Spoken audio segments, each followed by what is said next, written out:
So the topic for the debate today is HR practices for excellence. And we have eminent panelists who will be giving their views on this topic.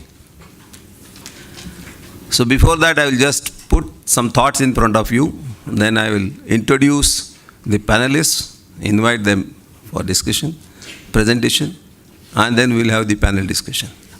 Is that okay with everybody? Thank you very much. So I'm just putting some thoughts together.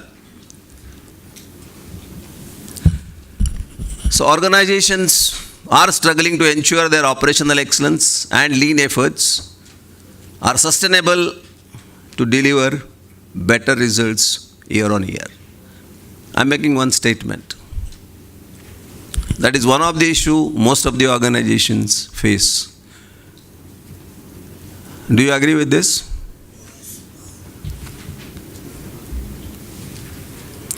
But they're not sustaining. Sustaining. Probably not struggling. Finding it difficult to sustain. Yeah, that's where they have to struggle to sustain. So focus of the debate will be rethinking HR's role on operational excellence and culture change.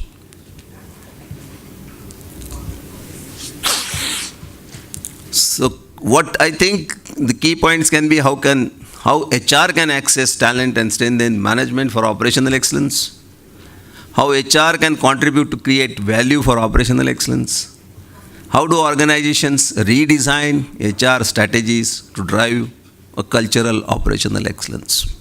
I'm just putting some thoughts and all the panelists will give their views. All of you know what is operational excellence.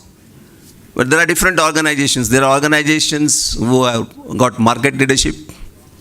They are like Apple, they are like Harley Davidson, where they focus on R&D, developing new products. There are organizations who are very close to customers. They have got customer intimacy. So their focus is on being in constant close with the customers. They are like IT and financial services.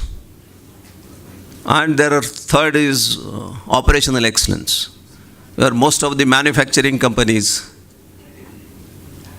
are in this domain. And they are focused mainly on becoming competitive on QCD expectations to deliver value to the customer. So these are the operational excellence. And operational excellence has 4 building blocks: strategy and policy deployment, high performance teams, creating process excellence, and performance management. So these are the 4 areas where HR has to contribute. Culture, as you know, is the characteristics and knowledge of particular group of people, encompassing language, religion, cuisine, social habits, music and arts. So it generally boils down to behavior of the people. And for organization's culture, it provides a framework with respect to the behavior of employees in the workplace. Depending on the type of culture that is created in an organization, it will have positive or negative impact on employee performance.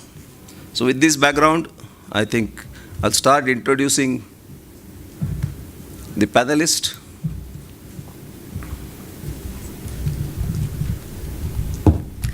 And invite them one by one to.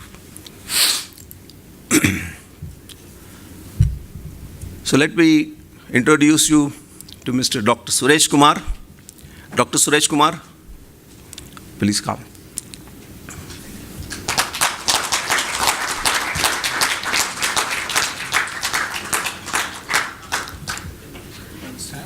Please have a seat. Okay. As you please, sir.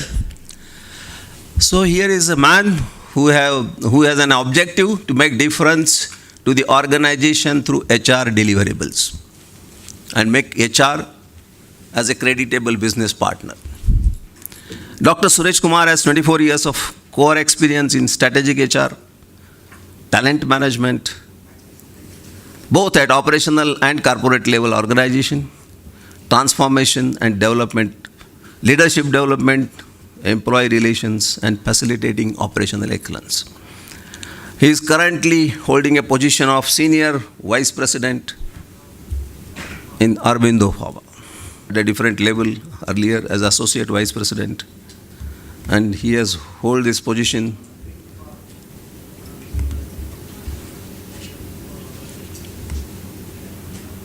so everywhere his thinking is how to develop strategic human resources.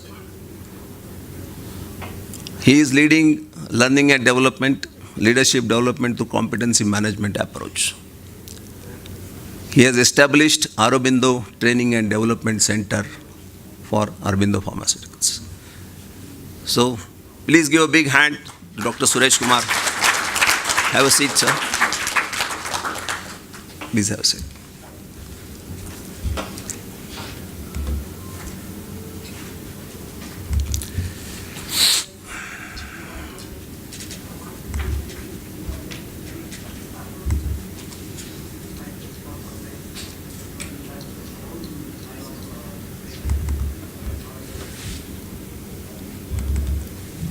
Let me introduce Mr. Lamek.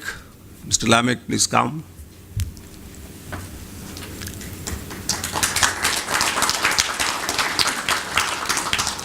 Mr. Lamek has come all the way from Thika, Kenya. Mr. Lamek is a senior Kaizen coordinator in Kariki Group of Industries, Kariki Limited. He has been working with industry for the last 8 years. He has worked in different industries. He has worked in Kariki Group. He has worked in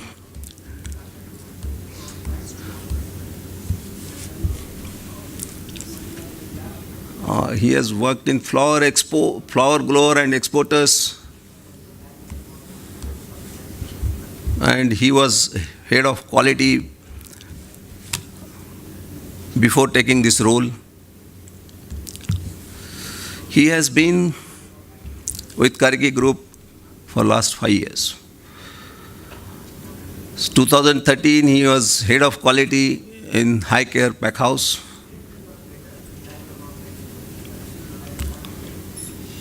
He has done a Bachelor of Science in Food Science and Technology. He is a Kaizen certified practitioner, certified by Kaizen Institute, and he has done that course. So I'm happy to present you Mr. Lamek. Please have a seat. Please give a big hand to Mr. Lamek.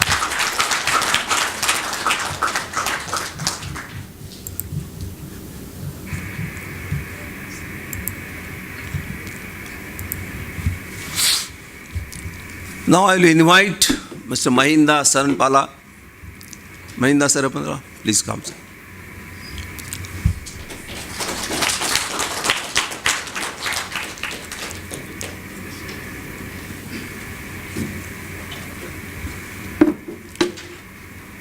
Mr. Mahinda is the first Kaizen consultant from Sri Lanka. Presently is Director and Chief Executive Officer of Kelani Cables Private Limited since April 2011 till date. And within a period of 8 years, he has done many changes in that organization. Today, company is a strong, vibrant and dynamic cable manufacturing with an annual top line exceeding 8 billion rupees.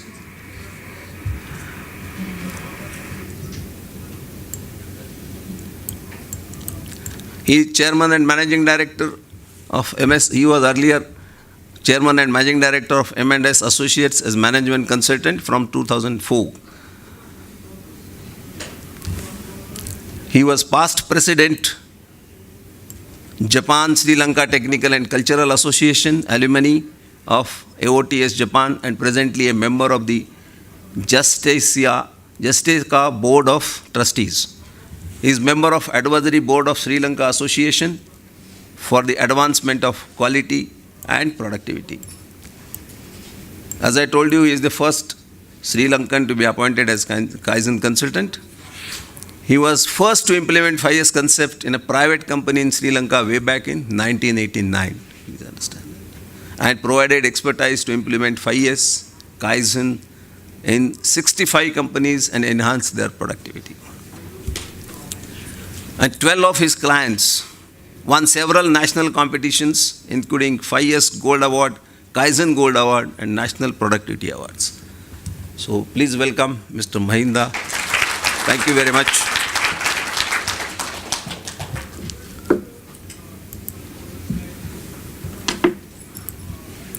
And now I would like to invite Dr. Suresh Kumar to make his presentation.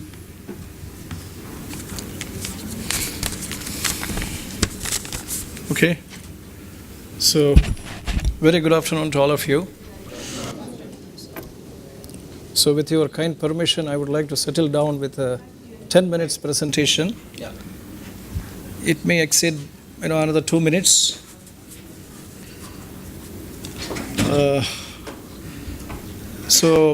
At the outset, I would like to express my sincere gratitude to Mr. Vinod Grover and the Kaizen Institute for having extended this invite to me to be part of this Indizen. I consider this a great privilege for me. I was actually wondering when the topic is given as HR practices for excellence. So it was neither business nor operations. Then I think Mr. Aravind clarified eloquently with his initial thoughts on this given topic. I would like to share only my experience here. I am having close to 24 years of experience in HR. So I have not going to share with you any theoretical constructs or framework today. And I am also not going to touch upon this particular nebulous concept of culture, because I had an opportunity to work with some of the Army senior officers and commanding officers. They are of the view that if you talk about actually culture, our business economics will fade. In the sense that you HR people only will talk about the culture, behavior, skill and knowledge. Rather, in Army we will talk about first, let us say, knowledge, skill, behavior and culture. Today that's the reason why Army is one of the most operationally excellent organization in the globe. I think that's a kind of the training I had. So I am not going to talk much about this culture aspect, I think, which all of you know very well, because today also there is a confluence of culture here. I think we are from India, Kenya, Sri Lanka. Fantastic. So I would like to probably ask a very, very pertinent question today. Smart companies, they position HR at the business table, or the present day parlance it is called as a C-suite. Or the smart HR guys, they take HR to the business table. I think which proposition really sounds better towards, let us say, excellence? Probably at the end of this discussion, we will get some definite answer if possible. Okay, we will actually, according to Mr. Vinod Grover, we can co-create, certain, takeaways. That's what I thought it will be better.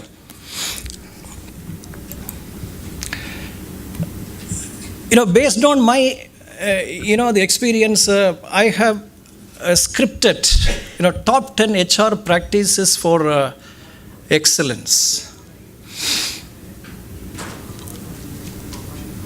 Again, I am asking this question: do business invite HR, or HR invite business managers in designing and administering HR process and system?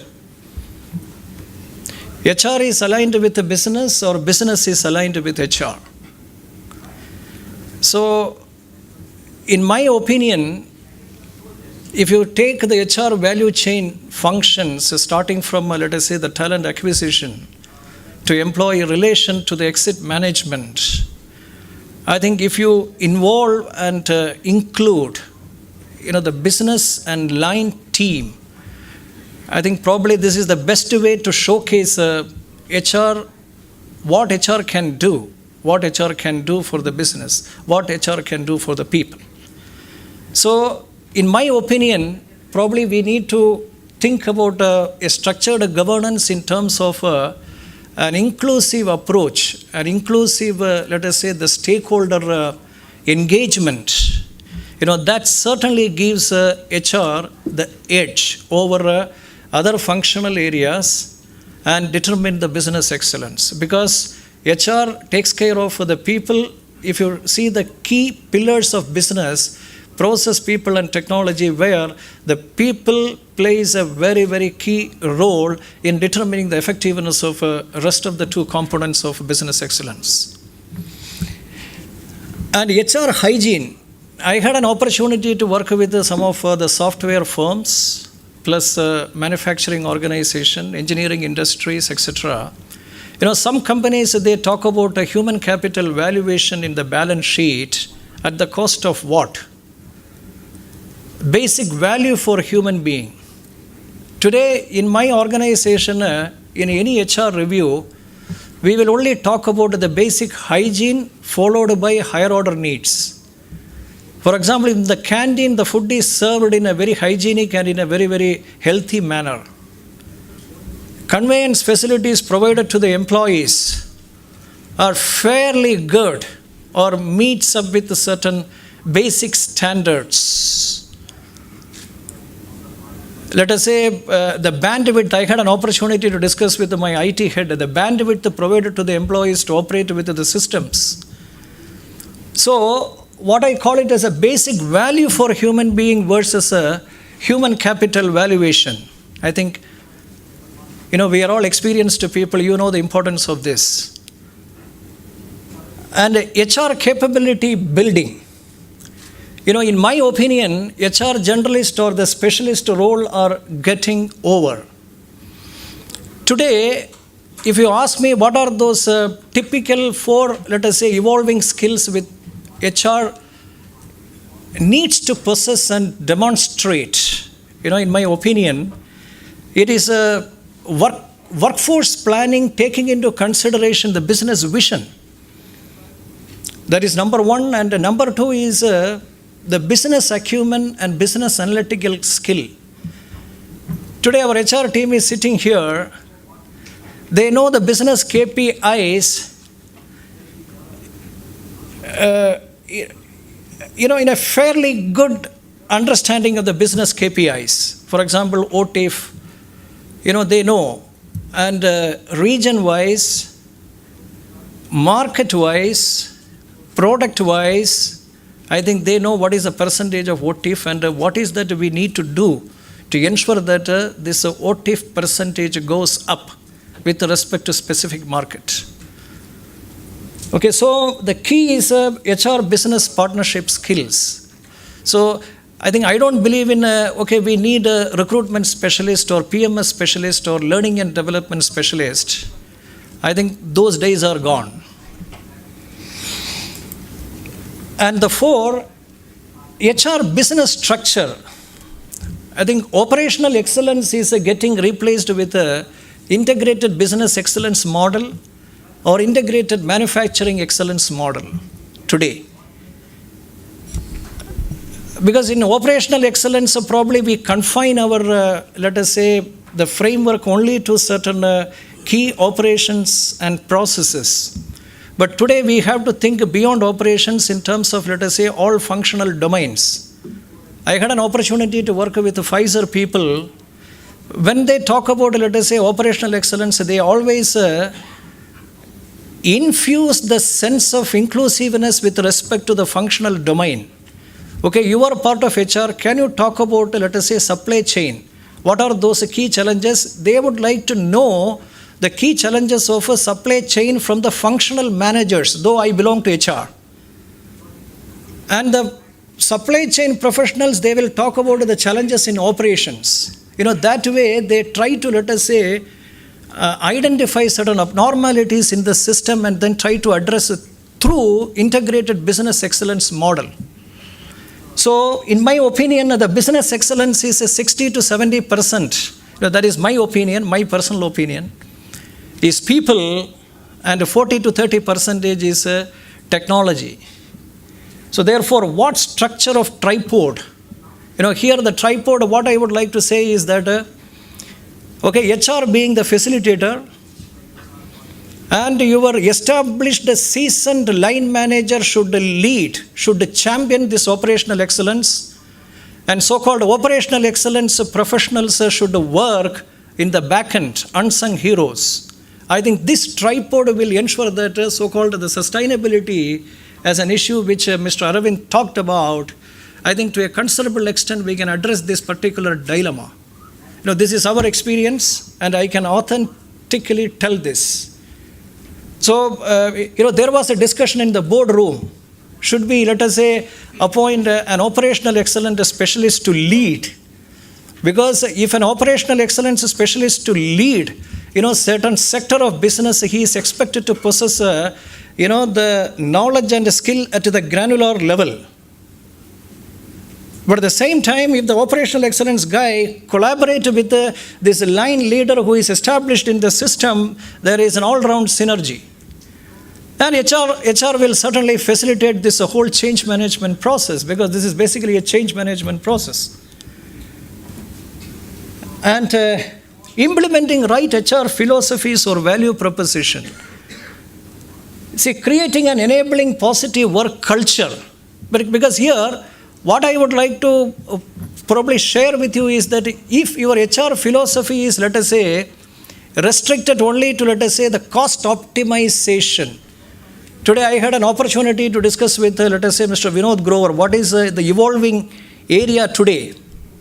Efficiency at what cost? Okay, there are a lot of social cost involved today. So efficiency at what cost? So implementing the right HR philosophy in terms of, let us say, the compensation, implementing right HR philosophy in terms of, let us say, the collaborative, innovative work culture, which will certainly facilitate the top management to think in terms of process re-engineering in that direction. For example, in our company, our value propositions are divided under, let us say, 3 heads. Okay, the business care, organization care, and the people care.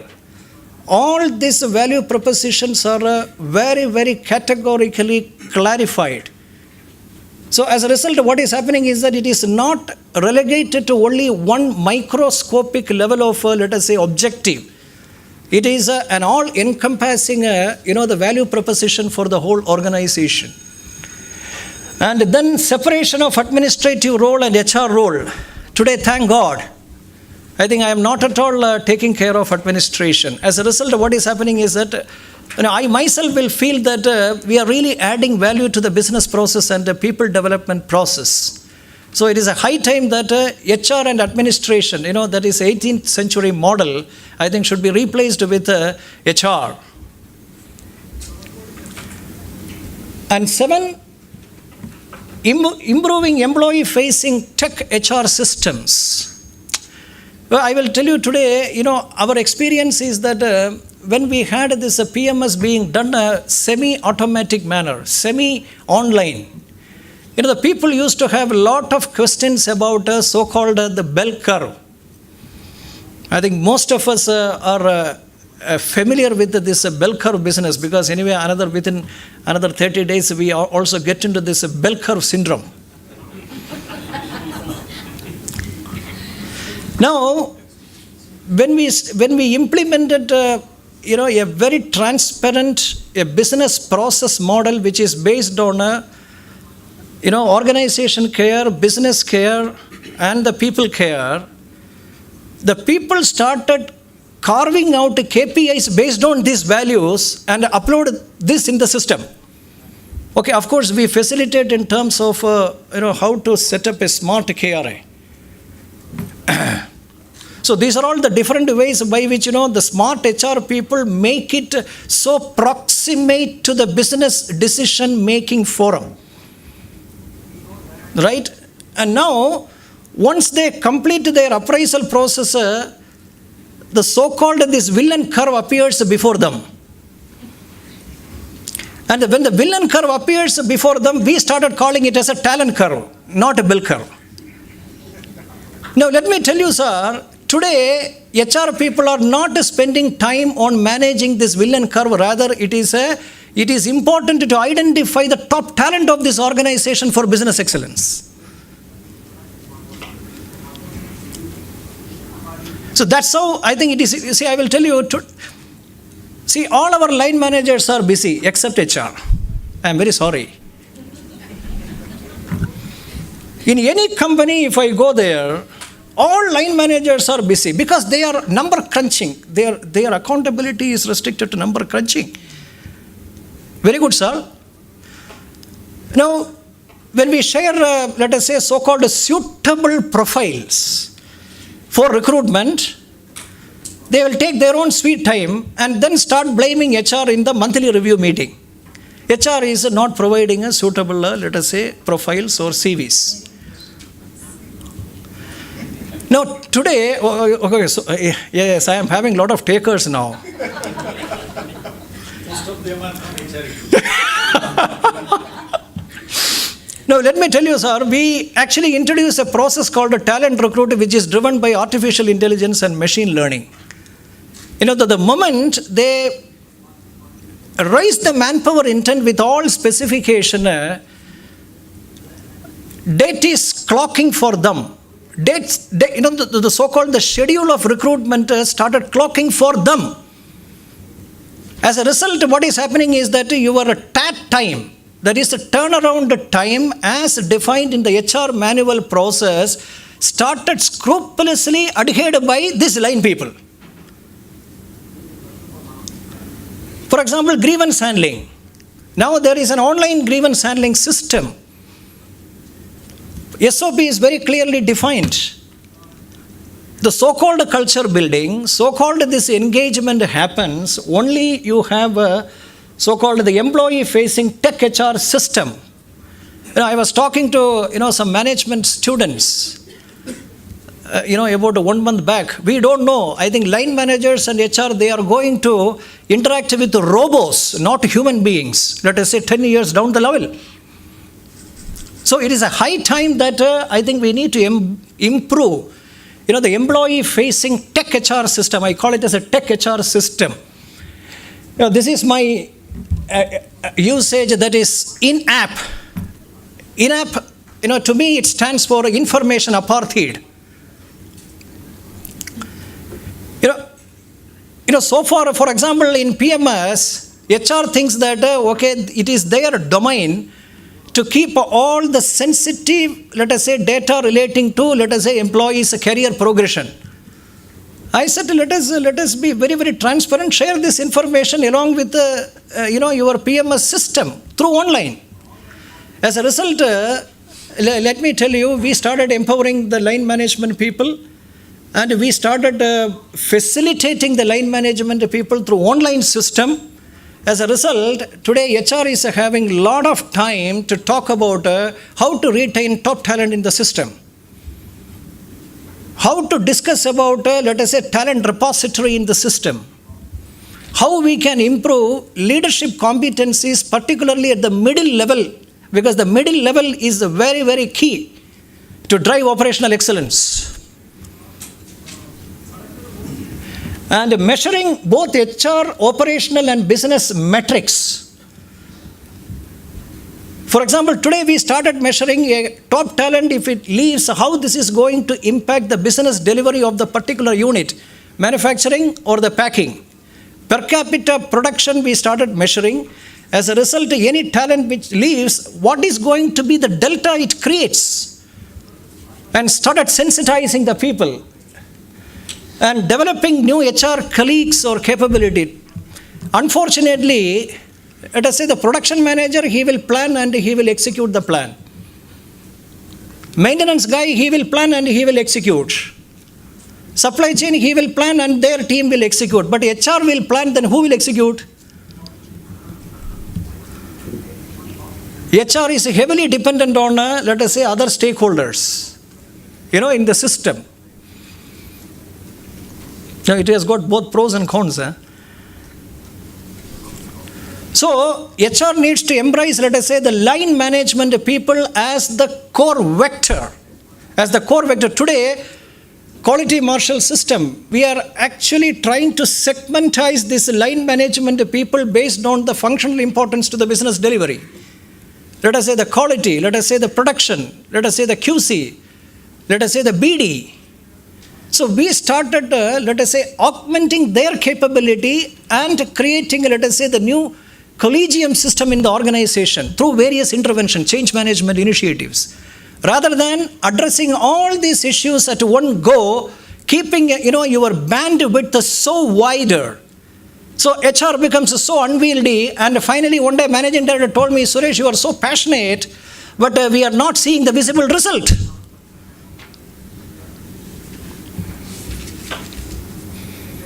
And last one, outsourcing or techno-sourcing of HR services. Either you can outsource or you can create internal capability, because for example, some of the certain functions, we cannot just like that outsource, considering the confidentiality and regulatory implications. So what I call it as a techno-sourcing, create an appropriate technology, train the people, make them capable to use the system. In our organization, when we started this so-called this re-engineering process, for 12 plants, numbering close to, 3 years before, 4 years before rather. Our manpower strength in that formulation division was 4,800 people. Today, it is crossing 11,000 people. Our HR strength remained the same, 46 people. 4,800 and 11,000 people. That is called excellence. So, HR at a business table, equal to business excellence. As a result, in Aurobindo as an organization, OE is championed by HR. The word OE is synonymous with HR, and the word HR is synonymous with operational excellence. Thank you very much.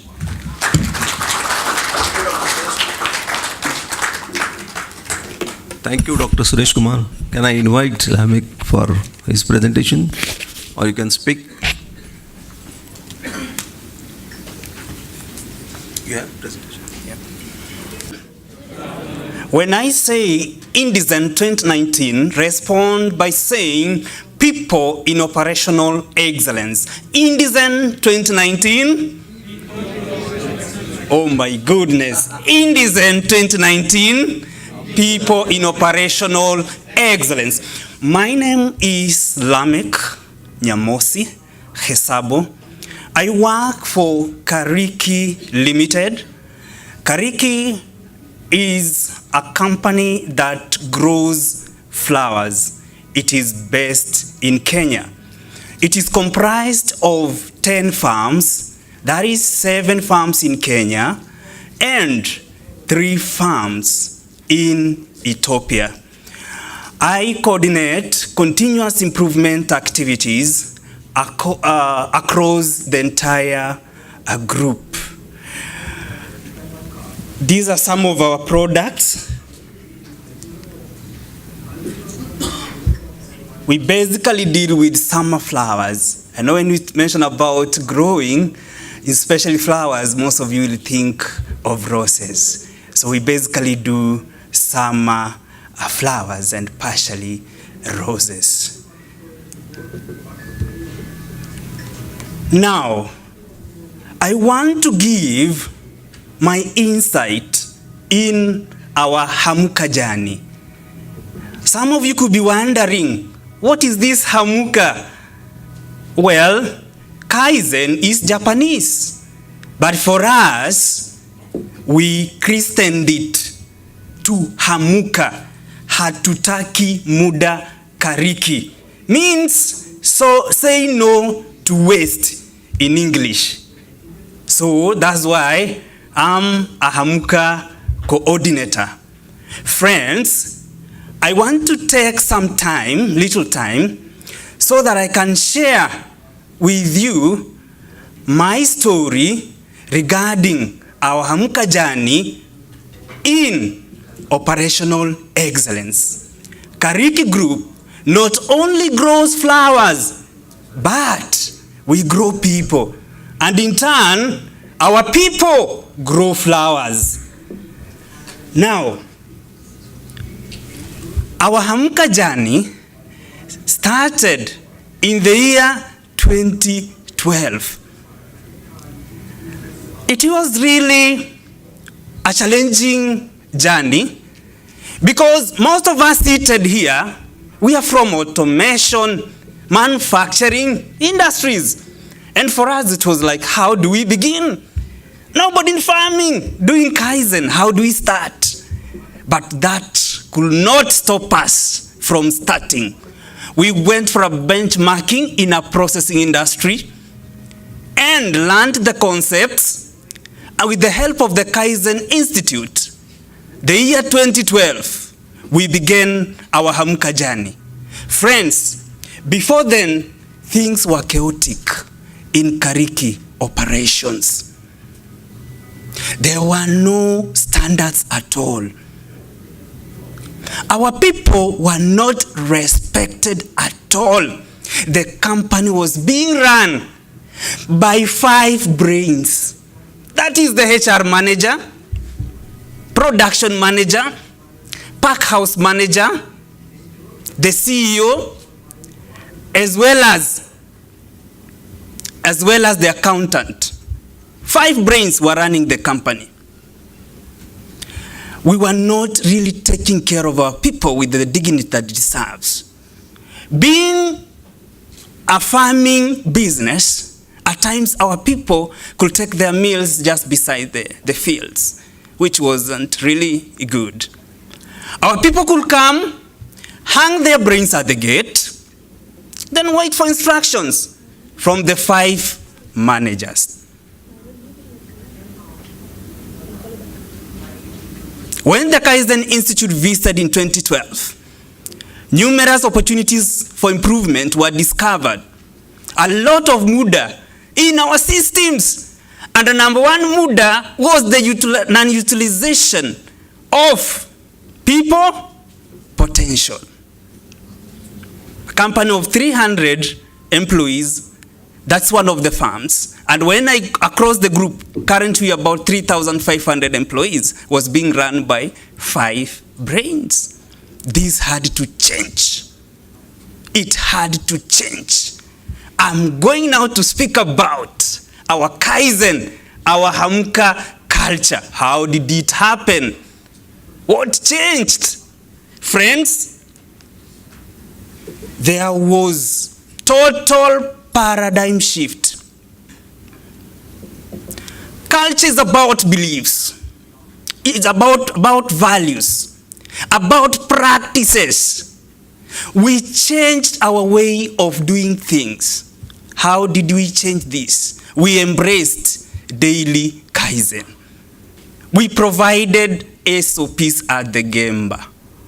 People now could no longer wait for the 5 brains to give instructions on how to do the work. So a typical day in Kariki group of companies today starts by daily meetings, tier 1, whereby people gather around a certain board carrying meaningful information about their performance, that is their KPIs. And in this, we use the traffic light system, where there is a red, you stop, there's a problem and discuss. Then you fix the problem and move on. These meetings move on to tier 1, tier 2, tier 3, tier 4, up to tier 5, which comprises of the top senior most management in the company. All in pursuit of trying to solve issues. What cannot be sorted in tier 1 escalates completely to the above tier. What cannot be sorted in tier 2 goes up to tier 3. And so on and so forth. That is daily Kaizen by everyone, everybody, every day. Apart from that, in our culture, what we have come to embrace most is breakthrough Kaizen. And Kariki has got its own way of doing it. In resolving issues, problems, the teams are formed, and these teams, once they are successful, the project is successful, we are 7 companies, they have to invite all the other companies to come and learn and witness that for sure we were facing this challenge, we have done ABCD, and it is working. And what we discourage when they go home is that don't go copy and paste. They come see, witness the improvement, modify it, and implement. And we have also embraced horizontal learning, whereby recently we incorporated Kaizen companies into our group, and friends, it has taken Kariki Group 8 months to break a culture which had existed for 25 years through horizontal learning. They come to this farm, learn how things are being done, then they go back and implement. We believe in our people. We believe in growing our people. And that's why we invest in our people through trainings. People are given different trainings. Today you join in all our farms. We have instituted what we call training centers, whereby new employees are subjected to before they are released to the production area. So this has really helped in imparting skills all across the new employees, and whoever feels that maybe has been away for a while is able to learn the skill and has to work. And the same also applies to the management teams, whereby we have leader competence matrices, which show us the gaps, and we have to train against those gaps. So we empower our people, we train our people to make sure that they give the best, or we get the best out of them. This is what brought total change in the organization. In most organizations, you find the directors at the top, but in Kariki Group, things really changed in 2012 when we embraced Kaizen. What happened? Our general workers, or what you call line workers, the first line, were being called general workers in Kariki Group. Upon inception of Kaizen, we changed the name. We call them value adders. So nowadays, they are at the top. Then what happens to the topmost management? The managerial role changed. It became a more of supportive role, a more of a coaching role, not merely giving instructions as though people have got no brains. The company was being run by 5 brains, 3,500 being led by 5 people. So we came to learn that in as much as we've been bestowed some leadership roles, it doesn't mean that you are better than the people that you are leading. And therefore, Kariki Group way of management changed. Value add at the top, and the rest, the top management, is just, their work is just to support. The strategy is communicated and formulated all the way from top to bottom. It is cascaded all the way from top to bottom. At times we hide things. What are we hiding? We used to hide the budget. Currently, we budget together with our value adders. Everyone knows what is the organizational expectations. Like this year, we are expecting to do ship about 200 million stems. And why all about this? What are the benefits? Friends, for sure, this has brought enormous benefits. In that, when we started 2012, the farm was almost being shut down because a lot of customer complaints and all that. But today, we have tripled our production. Same farm area, not moved our fence even an inch. We have seen enormous results. Apart from that, employee morale has gone up.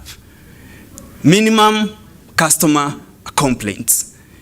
Turnover of employees, very minimal, about 3%. Reason being that it's 3% because we have a policy of having a few seasonals, and when their contract expires, they just have to leave. And before Kaizen or before implementing Kaizen, even when time for work is up, you could see just people running outside the gate. Nowadays, we don't see that kind of behavior. So it has brought ownership, it has brought autonomy in our people. Everyone has a gemba that is to work upon. And the HR role as a whole in the whole group has changed.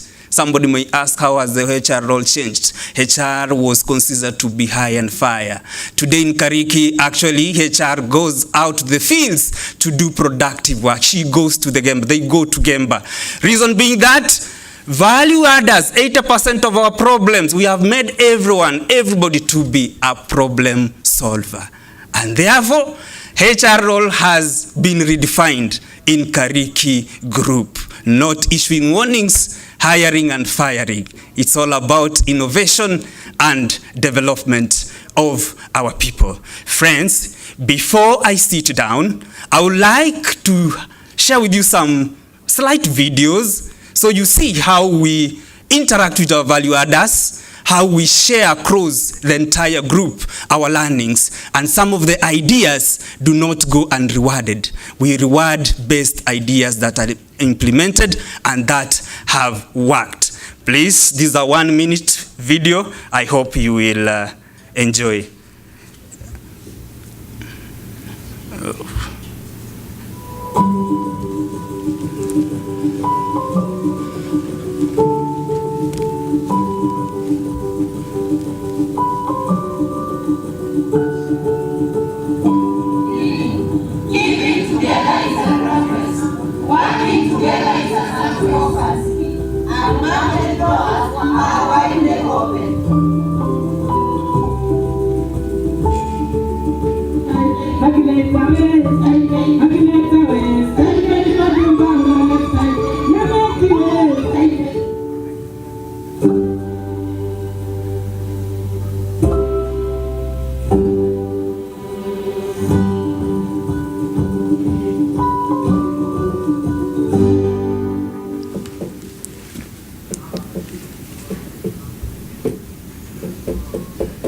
There is one more before.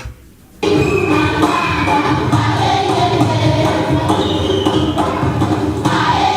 are saying we are into Kaizen.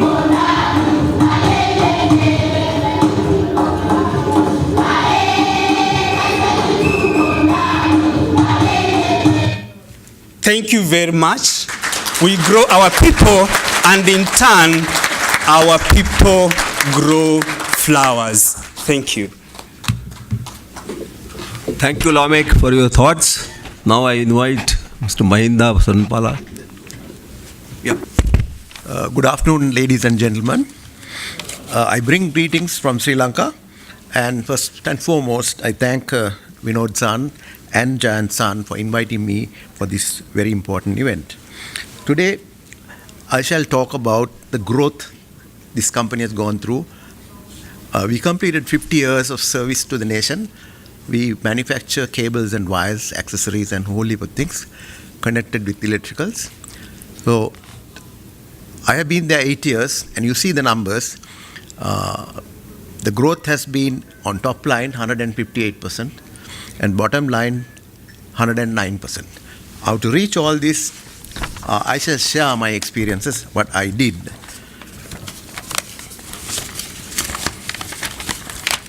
As I said earlier, this company is 50 years old. We have 488 employees, and my HR team is 488 people, 488 hearts, 1 beat. You got it? 488 people, 488 hearts, but 1 beat. Okay. So I believe we work through JCC, Joint Consultative Council and Welfare.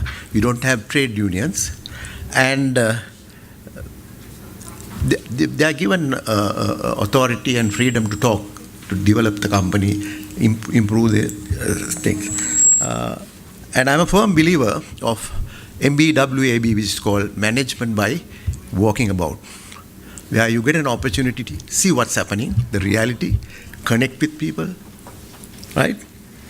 So I start with thanks to Kaizen Institute, I used the KI module for sustainable growth and profits. At that point of time, it was 4 pillars, TFM, TQM, TPM, and TSM. And 2 years ago, we added TEM, which is Total Environment Management. So the whole thing works easily and nicely, and you can monitor and control. So the people play a key role. They're involved at every stage. The engagement is very high. Connection is very high.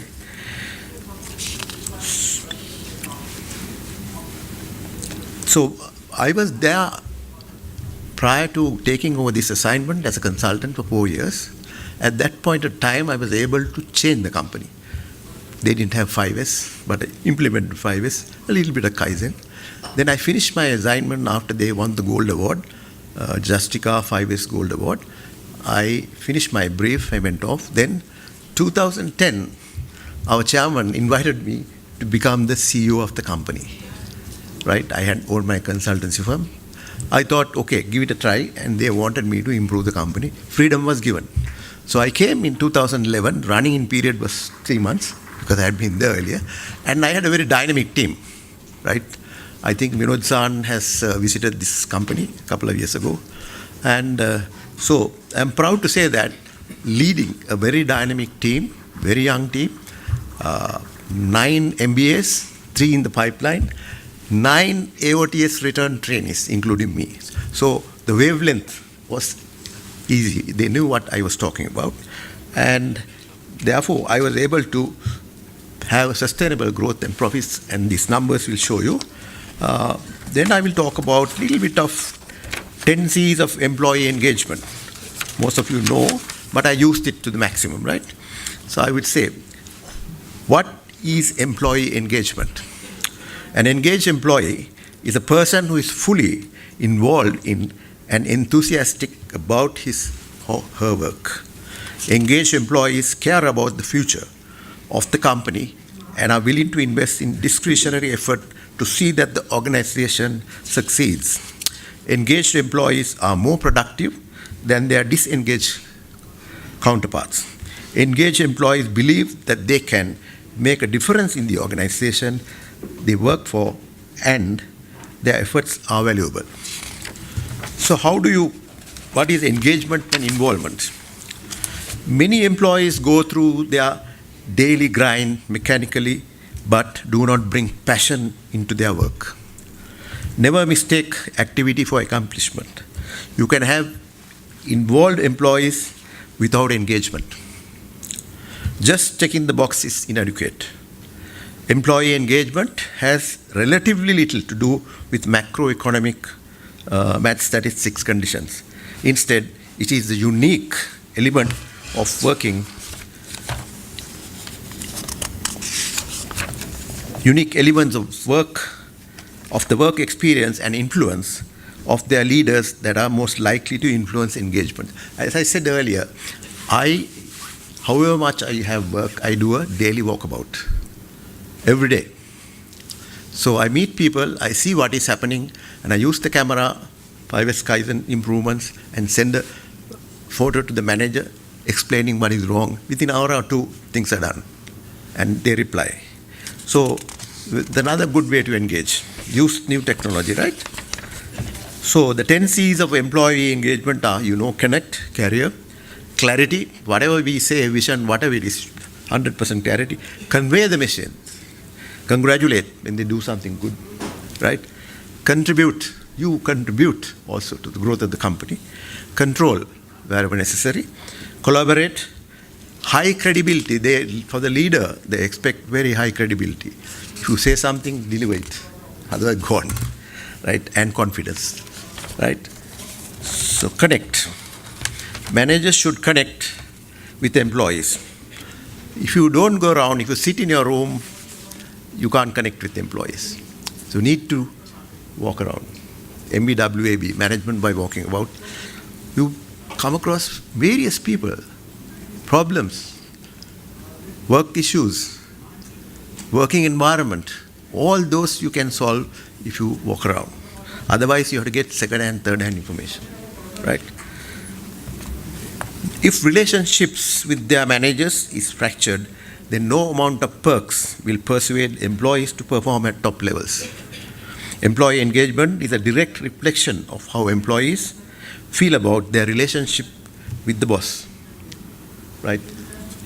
Although I have plenty of work, involved with outside associations as a CEO, Sri Lanka Standards Institute, National Chamber of Commerce, yet I find time to do the walk around. So one of the most meaningful ways to connect to a person is listen to and empathize. Feel sorry.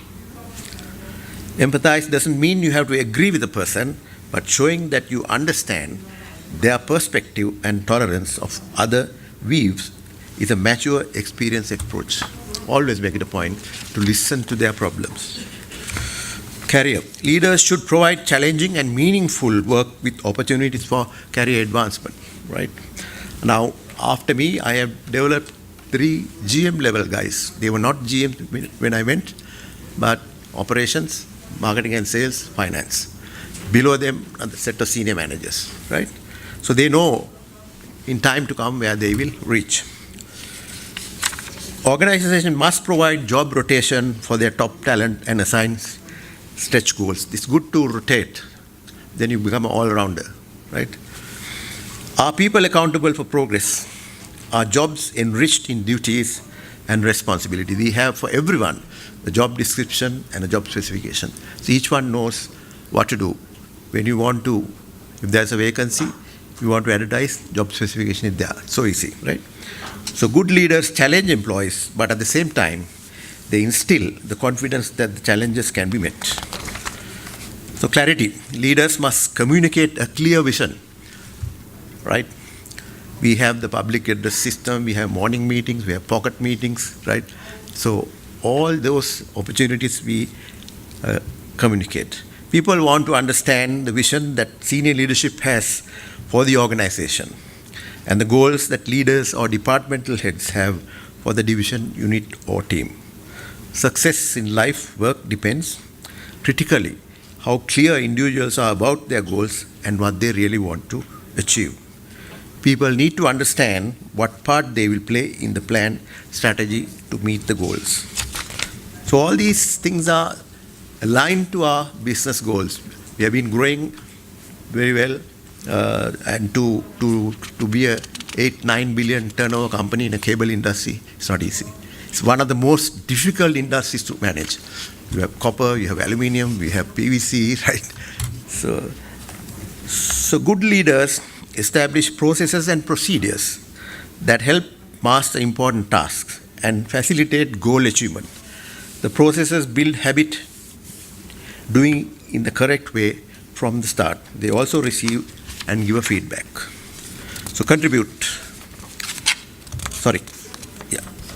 convey. Congratulate. Employees often receive feedback when their performance is poor or below expectations, right? But praise and recognition for strong performance is less common. That's the human nature, right? To change that way. They also like to be recognized, right? Positive reinforcement and catching folks doing the right way is 10 times better at influencing a repeat versus catching folks doing it wrong and correcting. We have to do both, but we must build a habit and seek out a positively reinforced at least a 4:1 ratio. Contribute. People want to know their input matters and that they are contributing to the organization's success. We have given them an opportunity in the JCC, Joint Consultative Council, to come up with suggestions, ideas, how to improve productivity, how to reduce waste, that kind of thing. We encourage them. Employees understanding of the connection between their work and the strategic objectives of the company has a positive impact on job performance. Good leaders help people see and feel how they are contributing to the organization's success and future. So what we do is, other than the work engagement, we have created a lot of activities for the year. Annual Christmas party, Single New Year, annual picnic, medical camp. So all those things, they get involved, engaged. They become the committees, subcommittees. So that way, I was able to drive this company and to get these growth results. And thank you very much for your patience listening.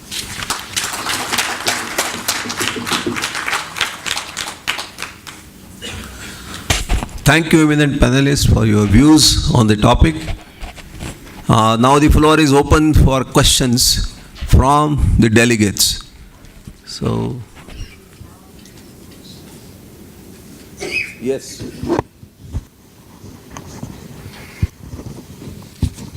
My question is to the gentleman from Kenya representing Kariki. How was your experience of creating inverted pyramid kind of an organization? What were some of the hurdles you faced? What were the challenges? And what was excitement all about? Well, can you hear me?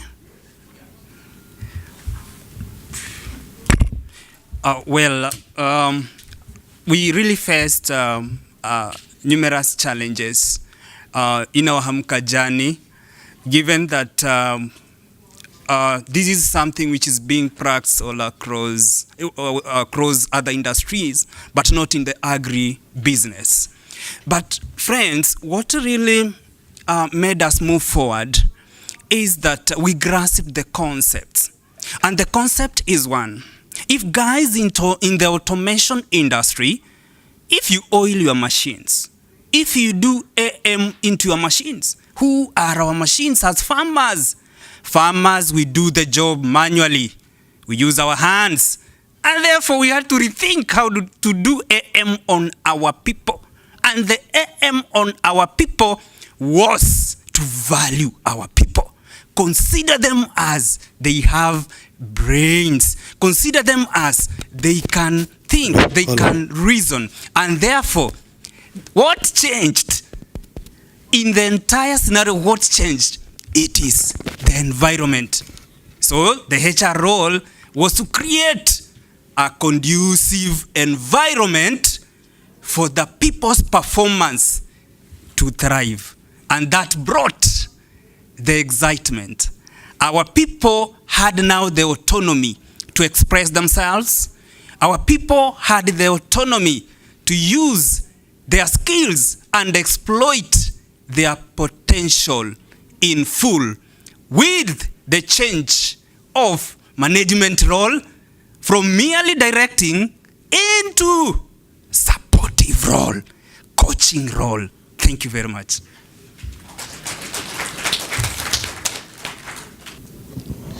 Hi, I belong to GRP Limited, HR team, all the panelists. I have a question, or rather I have two questions. One is, what was your strategy or method as an organization to manage actively disengaged employees in the entire journey? And in this entire journey of success, all three panelists, I would like to know up to what extent employee engagement activity helped you, irrespective of HR's contribution on an organization level. Maybe Dr. Suresh can also give you an example, like line people or the other HODs or by the top management. So how was it, and what were the challenges, or what was the resistance rather? Let me share my experiences with when I introduced 5S Kaizen. Before I joined this place as a consultant, there were about 60% supporting it, 40% not supporting it. But by engaging them, talking to them, and telling them the advantages, and if you don't join the company initiative policy, the disadvantages, right? So constant talking to them and showing them a model within the organization, model 5S Kaizen plant, gradually, without any problem, I was able to, with the senior team, get them round. And the results are amazing, right? to get 50 billion in 8 years, if they are not engaged, if they are not involved, if they are not participating, you cannot get this kind of growth. Answer the question? Yeah. Actually, I can also as well add into your question.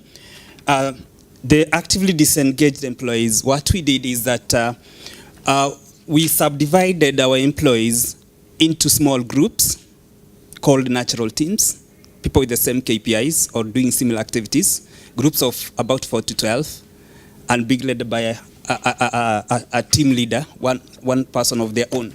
So in the morning, they could discuss some of their challenges, and if they're not sorted, they come by the team leader to the upper tier, that is tier 2, being led by the supervisor. If the supervisor couldn't sort the problem, it escalates to tier 3, where the supervisor now meets the HOD. And if as well the HOD cannot solve the problem further escalates to tier 4, where the HODs meet with the site manager, that is the farm manager. And if at all the farm manager cannot sort it at that end, it goes up to the top management. Another thing that helps us also integrate well the new Kaizen philosophy is all about horizontal learning and our Hamuka days, celebrating our success, acknowledging the new innovation, the creativity that was really coming.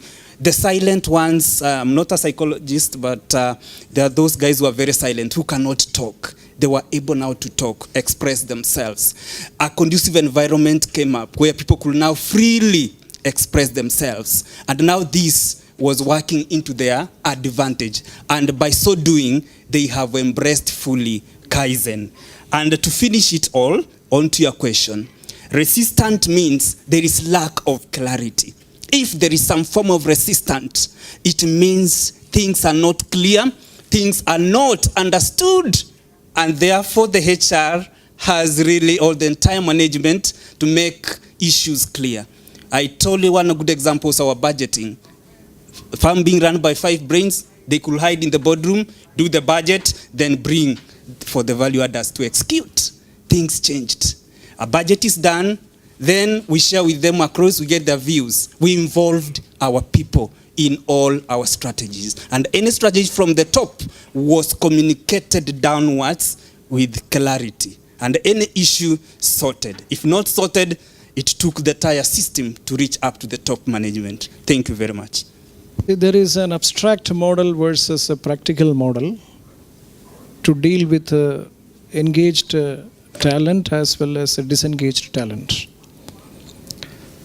So based on my experience, I framed a concept called a 3N model. This 3N model stands for 20% of the population, I call them as natural learners. 60% of the population, I call them as neutral learners. And remaining 20%, I call them as negative learners. In any organization, suppose if you see that, this is, I think, okay, some percentage here and there, plus or minus, but by and large, you can fit, the entire population of your organization into this 3N model. Now, what we do is that they are not, showing resistant with respect to the change management process per se. Invariably, we find that they have an issue with, let us say, the culture. They have an issue with, let us say, leadership. They have some sort of issue with, let us say, certain terms and conditions, which during the process of implementation, we try to identify, and then one-on discussion, or let us say, the dyads or triads, we will try to address this. So, suppose Gallup engagement model gives you some percentage actively engaged and actively disengaged or partially engaged. That is one model. But at the same time, let us be very, very practical in our approach and thinking. That is, if you get some sort of disengagement behaviors, you try to talk to the supervisors, you try to talk to their skip level, the people understand. Then most of these cases you can convert this so-called negative to neutral, neutral to, let us say, natural. That's how the system works. Thank you. Can I add something more? I think all these initiatives like 5S, Kaizen, Lean, TPM, whatever, you develop a set of people, highly disciplined people, right? With disciplined thoughts and disciplined actions, you will have less issues. Drive it through that. I believe that many of the companies have achieved that, right?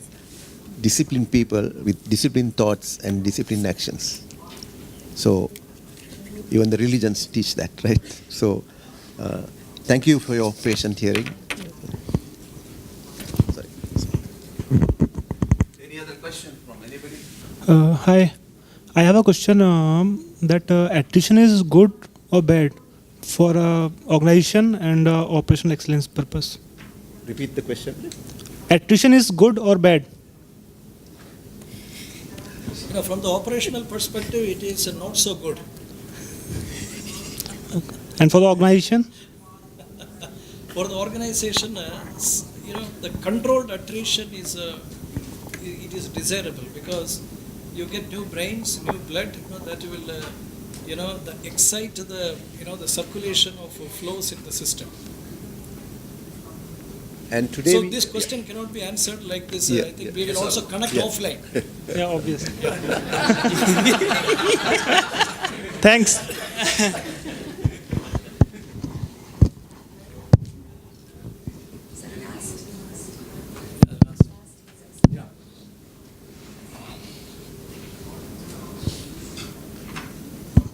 Yeah, my name is Charles from Konings Industries, Kenya, and my question goes to Mr. Suresh.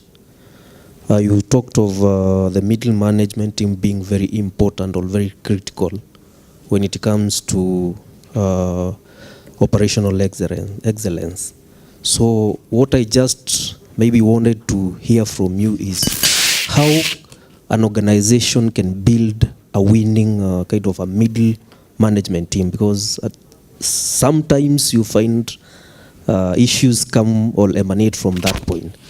So how can you go about building a very strong team, a winning middle management team? This middle management team means the line management team. Our experience says that they are engaged with the production process or the technical aspects of, let us say, the production, right?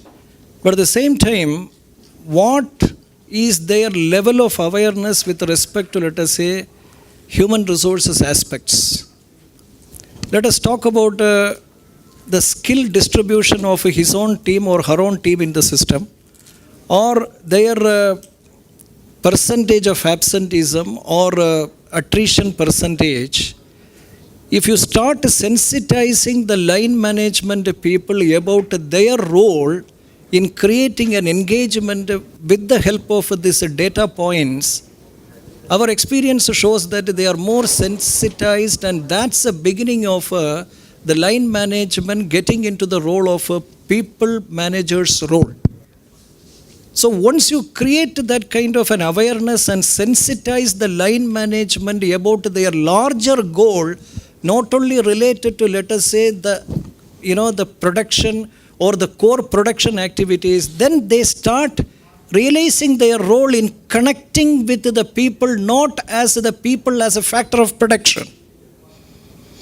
So if your process are, designed and then implemented in such a way that it gives equal importance, that is what, we call it as a grid management theory. If you see the grid management theory, there is a concern for production and there is a concern for people.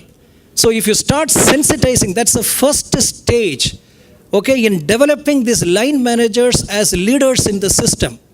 From individual contributors, they are all, let us say, from individual contributors to the people managers. So the first step is to sensitize them about their importance in creating, let us say, the people engagement, rather than focusing only on abstract production. So if your processes are designed in such a way, certainly you can create that a very strong middle management level, which will connect, both the top as well as the bottom. Is that clear? Thank you. Good afternoon, sir. My question, especially Dr. Suresh, for you, how do you engage your HR team in technical learnings? There is a reason why I'm asking this question, because I have seen in one of your case studies, which will be presented by your team, I've seen one of the HR guy, he was part of the presentation. Now, this is a really very important thing. Most of the time, HR is involved in, human interaction and all that activities, not into the technical core competency. So how do you, or what do you exactly do when your HR team is engaged into technical know-how or technical process? Thank you. I can talk about really some 4 or 5 episodes.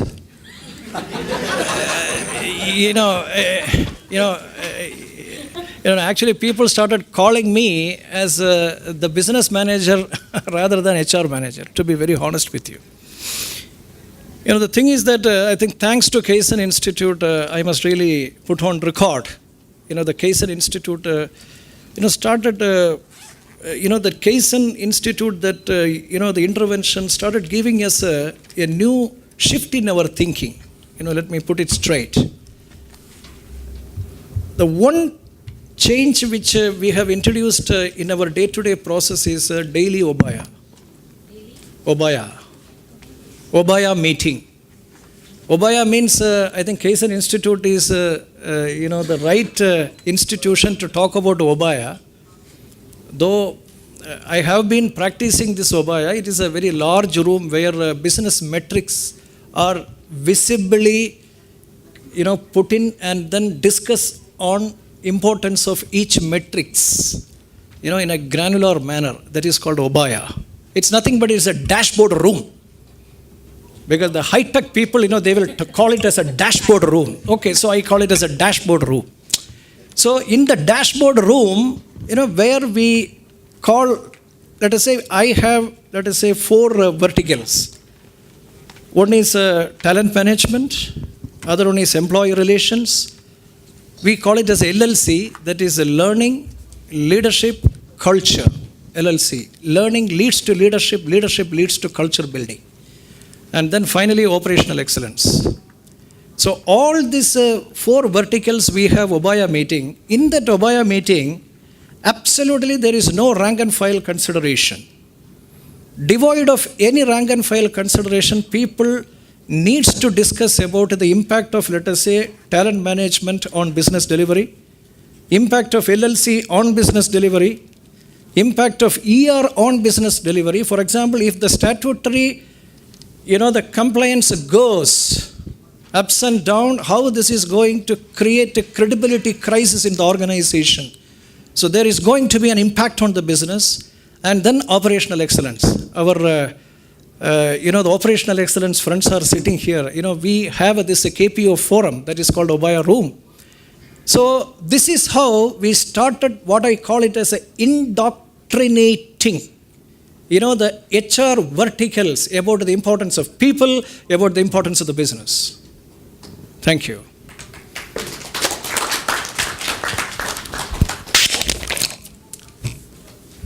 Anybody else?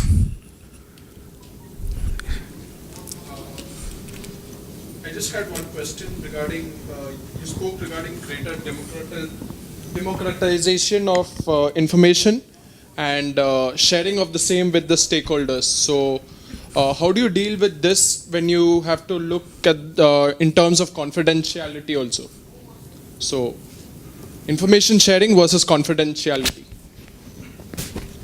Most of the information can be shareable. That is our myth, that I cannot share HR related information to the people. More you keep it confidential, more will be your challenge.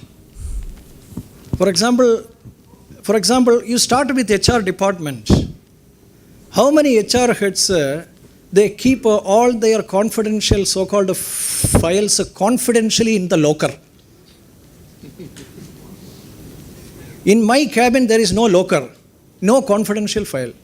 So you start with from your HR department, sir. And then you start sharing basic information required by the line manager to manage their team. That HR will not do.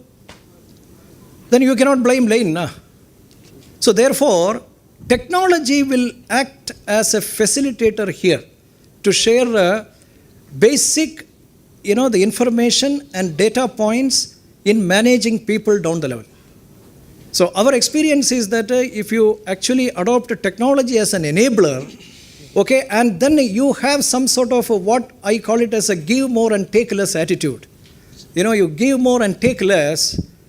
Certainly, I will tell you, sir, the people can be trusted, and the people will reciprocate. That's our approach. The whole philosophy as well as technology as an enabler. Thank you. No more questions? Okay. Sir, last question from my side. It's paradox when it comes to costs. If you take the cost from the balance sheet, you will find material cost ranges between 50 to 80%, whereas manpower cost is hardly 4 to 11%. But always the management focus is on manpower, not on material. Why so?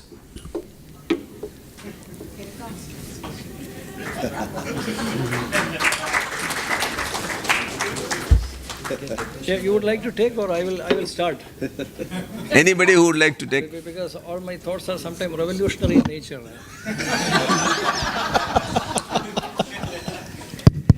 So that everybody has his view. Yeah, sure. Listen to all. Sure. See,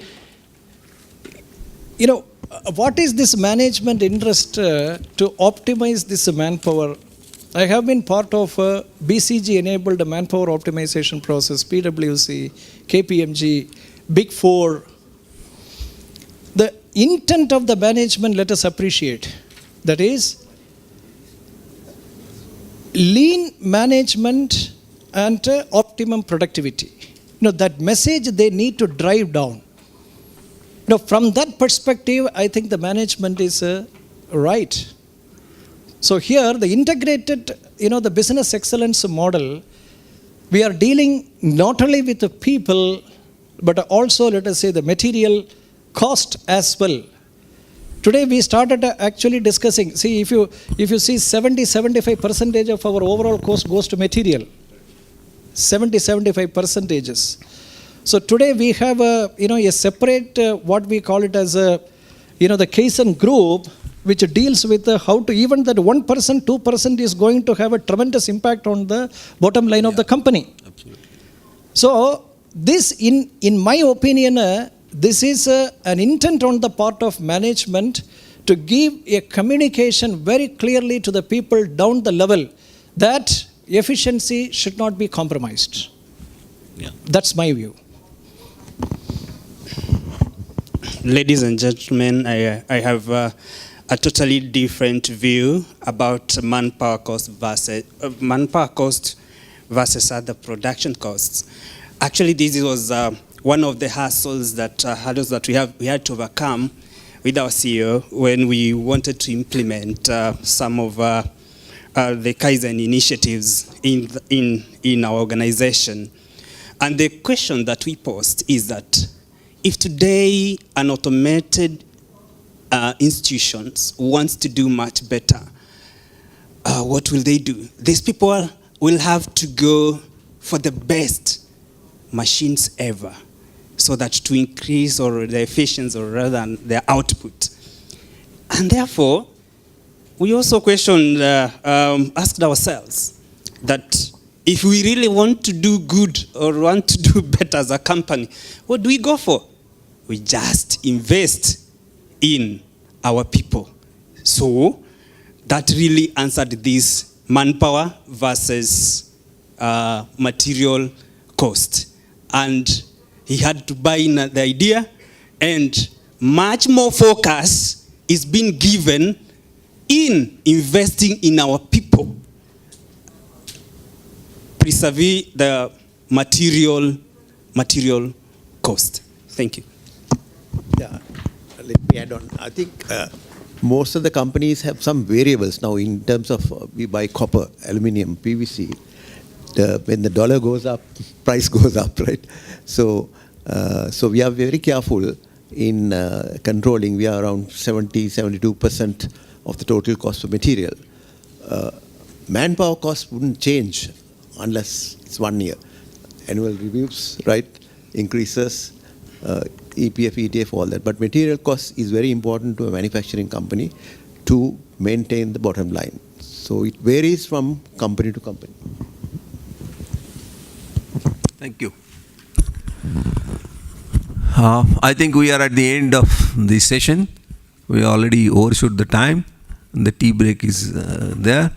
So I'm sure all of you have enjoyed this session with all the 3 eminent panelists. So I request all of you to give a big hand for them. And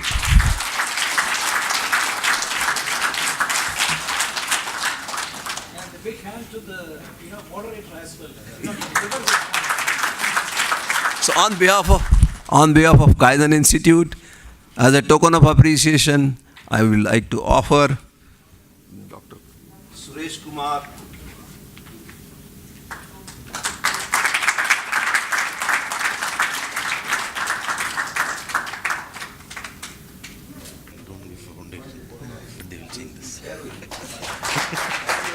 They did it quickly. I wanted to see how quickly they did it.